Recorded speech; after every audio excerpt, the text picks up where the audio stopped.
ساحل ملک کے بیانات کے لیے ساحل ملک کے یوٹیوب چینل کو سبسکرائب کریں۔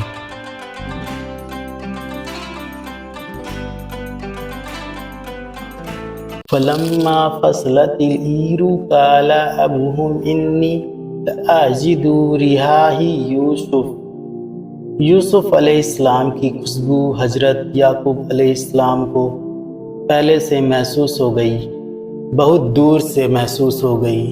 یہ معجزہ ہے، اور اللہ تعالیٰ جب کسی کو کوئی بڑی نعمت دینا چاہتے ہیں تو عام طور پر اس کی پہلے سے ہی اس کے لیے کوئی نہ کوئی اشارہ اللہ کی طرف سے بعض دفعہ ملنا شروع ہو جاتا ہے۔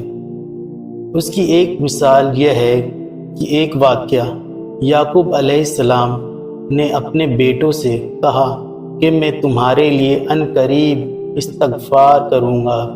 اس سے تہجد کی فضیلت، تہجد میں دعاؤں کی فضیلت بھی معلوم ہوتی ہے، اور اس سے ہمیں یہ بھی پتہ چلتا ہے کہ دعا ہمیں بڑے اہتمام سے بھی مانگنی چاہیے۔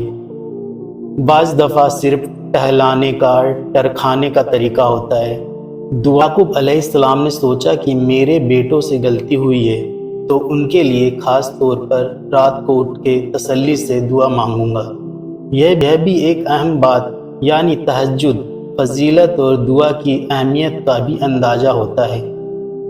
تیسری بات، معاف کرنے کی فضیلت ہمیں پتہ چلتی ہے اس آیت سے کہ بیٹوں سے کتنی بڑی غلطی ہوئی، لیکن یعقوب علیہ السلام جو کر سکتے تھے وہ تو کیا انہوں نے، جو تفتیش کر سکتے تھے، جو اپنے اختیار میں نہیں تھا اس میں خاموشی اختیار کی، اور جب بیٹوں کو ندامت ہو گئی تو ہر بھر بھی طنز کا تانے کا نہیں دیا، بلکہ ان کے لیے دعا کا اہتمام کیا۔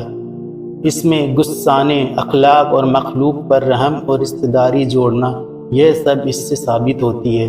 حضرت یوسف علیہ السلام اپنے والدین کو لینے کے لیے شہر سے باہر نکلے۔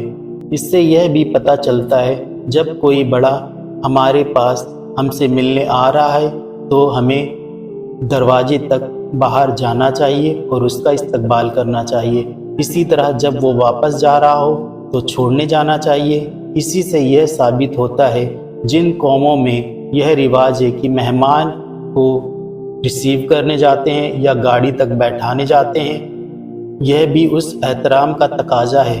اور یوسف علیہ السلام نے اللہ کی نعمتوں کا تذکرہ کیا، جو احسانات اللہ نے کیے۔ جب والد سے ملاقات ہوئی، پریشانیوں کا تذکرہ نہیں کیا۔ اس میں بھی ہمارے لیے عبرت اور سبق کی بات ہے کہ ہم بھی غموں کو بھول جایا کریں اور اچھی چیز کو یاد رکھا کریں۔ اور بھائیوں نے جو یوسف علیہ السلام کو کنویں میں پھینکا تھا، چونکہ بھائیوں کو معاف کر چکے تھے تو بھائیوں کے حسد کو شیطان کی طرف منسوب کر دیا کہ شیطان نے ہمارے ساتھ یہ کچھ کیا تھا۔ اور پھر اللہ سے دعا مانگنا، اور اس میں دعا کی فضیلت ہے کہ یہ بڑے منصب کے بعد بھی اللہ سے دعا مانگ رہے ہیں کہ تو نے مجھے خوابوں کی تعبیر سکھائی، تو نے مجھے یہاں تک پہنچایا۔ تو ہماری بھی یہ ذمہ داری ہے، کوئی بھی نعمت ہو، اللہ نے میرے ساتھ یہ معاملہ کیا، اللہ نے مجھے یہ فضیلت دی، سب چیزیں مسلمان کی طرف منسوب کرتا ہے۔ یہ جو میں کا لفظ ہے نا، جو انسان کہتے ہیں میں، صرف میں ہوں میں، یہ انداز پروردگار کو بالکل پسند نہیں ہے۔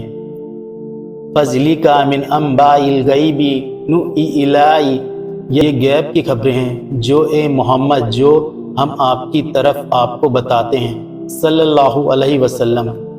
تو اس سورہ یوسف میں ہمارے نبی صلی اللہ علیہ وسلم کے برحق اور پیغمبر ہونے کی بہت بڑی دلیلیں، کیونکہ یہ چیزیں انسان کو وحی کے بغیر معلوم نہیں ہو سکتی۔ یہ مکہ میں صورت نازل ہوئی، نہ وہاں یہودی تھے، نہ وہاں کوئی عیسائی تھے، اور نہ آپ پڑھنا جانتے اور نہ لکھنا جانتے، تو کیسے آپ نے اس واقعے اتنے بہترین انداز سے بیان کر دیا۔ اور آگے آ رہا ہے سورہ یوسف کے اگلے رکوع میں کہ اسی طرح بیان کیا جاتا ہے، یعنی یہ تصدیق کر رہا ہے یہ واقعہ ان کتابوں کی جو ان سے پہلے نازل ہوئی ہے، کہ اللہ نے تورات میں بھی ان واقعات کو بیان کیا اور انجیل میں بھی بیان کیا، تو قرآن بھی اسی انداز سے بیان کر رہا ہے۔ تو یہ صاف اس بات کی علامت ہے کہ یہ تینوں کتاب کو نازل کرنے والی ایک ہی ذات ہے جس کو اللہ کہا جاتا ہے۔ تو یہ قرآن کے بھی برحق ہونے کی دلیل ہے۔ یہ ہمارا رکوع کمپلیٹ ہوا۔ اس میں کیونکہ واقعہ مکمل ہو چکا ہے تو سورہ یوسف کے اس واقعے سے ہمیں جو ایک اہم چیز معلومات ہوتی ہے، ایک تو حسد بہت بری آفت ہے، اور جس سے آپ حسد کرتے ہیں اس کو لوگ کہاں تک نقصان پہنچانے کی کوشش کرتے ہیں۔ تو کوئی بھی ہمیں ایسا کام نہیں کرنا چاہیے جس سے لوگ ہم سے حسد جلن کرنے لگیں۔ کیسے حسد کریں گے؟ مان لیجیے آپ اپنی تعریفیں، اپنی نعمتیں کھول کھول کر اس سے بیان کرنے لگیں گے تو محبت کرنے والا تو خوش ہوگا، لیکن جس کے من میں آپ کے لیے حسد جلن ہوگی وہ اور زیادہ جلنے لگیں گے اور آپ کو اور نقصان پہنچانے کی کوشش کریں گے۔ یہ بھی اہتمام ہمیں کرنا چاہیے، اور سورہ فلق، سورہ ناس کا اہتمام کریے، دعائیں پڑھیے، اور سورہ یوسف سے ہمیں جو اہم پوائنٹ ملا، کیونکہ اگلا جو رکوع ہے اس میں یوسف علیہ السلام کے واقعے کا تذکرہ نہیں ہے، اس لیے ہمیں یوسف علیہ السلام کے واقعے سے ہمیں جو بیسک سبق ملے اسے میں یہیں پورا کر رہا ہوں۔ ہمیں اہم سبق یہ ملتا ہے کہ حاسد اگرچہ جس سے حسد ہو اسے نقصان پہنچانے کی کوشش کرتا ہے، لیکن حاسد کو بھی اس سے کچھ فائدہ نہیں ملتا۔ جیسے یوسف علیہ السلام کے بھائیوں نے کتنی کوشش کی لیکن نتیجہ کیا نکلا؟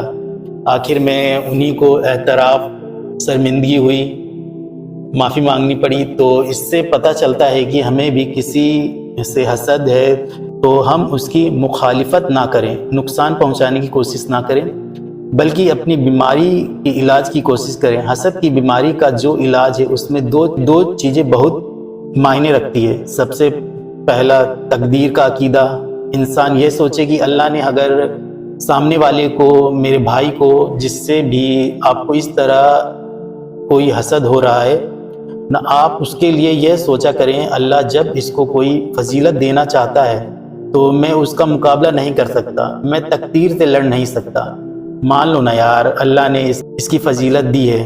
یہ جب تقدیر کا عقیدہ سوچیں گے تو انشاءاللہ اس سے سکون حاصل ہوگا۔ دیکھیے نبی صلی اللہ علیہ وسلم کو اللہ نے نبوت دی، عرب کے سردار لوگ یہ کہتے رہ گئے کہ ایک یتیم کو اور ایک مسکین اور غریب کو اتنا بڑا عہدہ کیسے مل گیا؟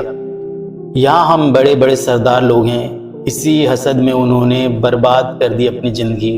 لیکن جو صحابہ آپ پر ایمان لے کر آئے انہوں نے کیا سوچا؟ اللہ کا فضل ہے، اللہ کسی کو نوازنا چاہے، خاتم الانبیاء بنانا چاہے اور فضیلت دینا چاہے تو اللہ پہ کون پابندی لگا سکتا ہے؟ ویسے ہی اللہ نے آپ کے کسی دوست کو، بھائی کو، یا کسی رشتہ دار کو یا قریبی دوست کو فضیلت دے دی ہے تو آپ یہ سوچیں اللہ نے دی ہے تو اللہ سے کون لڑ سکتا ہے؟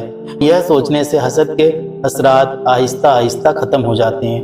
اور دوسرا، آپ کو اس کی تعریف کرنی چاہیے جس سے آپ کو حسد ہو، کیونکہ حسد ایک ایسی بیماری ہے، یہ چاہتا ہے کہ جس سے آپ حسد جلن کرتے ہیں آپ اس کی برائی کریں، وہ حسد ہے۔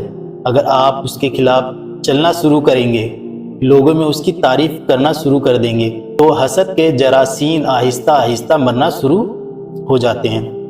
یہ ایک اینٹی بایوٹک ہے، یہ علاج کی جد ہے۔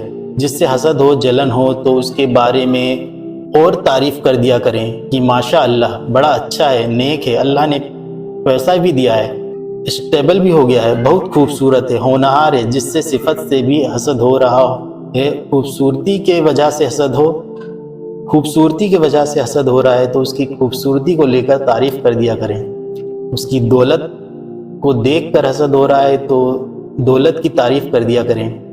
جب آپ کو جس سے حسد ہے اس کی تعریف کریں گے تو تکلیف تو ہوگی، لیکن آہستہ آہستہ اس سے جو حسد کے اثرات ہیں نا وہ ختم ہوتے چلے جائیں گے، اور اس کے لیے دعا بھی کرنی چاہیے۔ تو یہ وہ طریقے ہیں جس سے انسان کے اندر جو جلن، جس سے انسان کے اندر سے حسد ختم ہو جاتا ہے، نہیں تو حسد کرنے والا زیادہ نقصان اپنا کرتا ہے۔ سورہ یوسف میں اصل جو اس کا مقصد ہے، جو بنیاد ہے، لیکن یہ جو میں نے بات بتائی حسد، ناشکری سے بچنا، یہ بھی اسباب ہے، لیکن اس کا جو آئیڈیا جو ہے نا وہ ہے صبر کی فضیلت۔ یوسف علیہ السلام نے بھی صبر کیا اور یعقوب علیہ السلام نے بھی صبر کیا۔ اس صبر کی فضیلت ہے کہ اس پوری سورت سے جو ہمیں سیکھ ملتی ہے نا وہ ہے صبر کی فضیلت، کہ کیسا صبر کیا کہ اس کا انجام کتنا خوبصورت ہوا، لیکن اس کا انجام شہد سے بھی زیادہ میٹھا ہے۔ کہتے ہیں نا کہ کچھ چیزیں رونے سے نہیں ملتی، صبر کرنے سے ملتی ہے۔